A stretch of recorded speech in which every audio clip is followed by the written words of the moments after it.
નમસ્કાર, આપ જોઈ રહ્યા છો લખત ન્યૂઝ અપડેટ ચેનલ। તમામ સમાચાર અને અપડેટ મેળવવા માટે ચેનલને સબસ્ક્રાઇબ કરો અને બેલ આઇકન પર ક્લિક કરો જેથી તમામ સમાચાર અને અપડેટ તમને મળી રહે। લખતર ગામના લક્ષ્મીપરા વિસ્તારમાં ગટરના પાણી ઉભરાઈ રોડ ઉપર આવી જતા દેવકરણ નાથજીએ રોષે ભરાઈ વિડીયો વાયરલ કર્યો। લખતરમાંથી ગંદકી અને ભ્રષ્ટાચાર દૂર કરવા વિડીયો વાયરલ કરવામાં આવ્યો હોવાનું જણાવવામાં આવ્યું।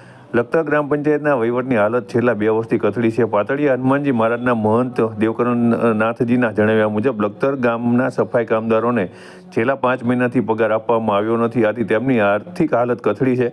સાથે લખતર ગામના અમુક વિસ્તારમાં ક્યારેય સફાઈ કરવા, શેરી ગટર સાફ કરવા કર્મચારીઓ મૂકવામાં આવતા નથી, આથી શેરીમાં રહેતા લોકોને જાતે શેરી સાફ કરવી પડે છે, ગટર પણ સાફ કરવી પડે છે। ત્યારે લખતરના લક્ષ્મીપરા વિસ્તારમાં રોડ ઉપર અને શેરીમાં ગટરના પાણી આવી ગયા હોવાનું જણાવી પાટડિયા હનુમાનજી મહારાજના મહંત દેવકરણ નાથજી દ્વારા વિડીયો વાયરલ કરવામાં આવ્યો હતો અને તેમના દ્વારા ટેલિફોનિક વાતચીતમાં જણાવવામાં આવ્યું હતું કે તેમના વિસ્તારના લોકોને હાલત બહુ ખરાબ છે અને તેઓને અહીં રહેવું પણ મુશ્કેલ બની ગયું છે।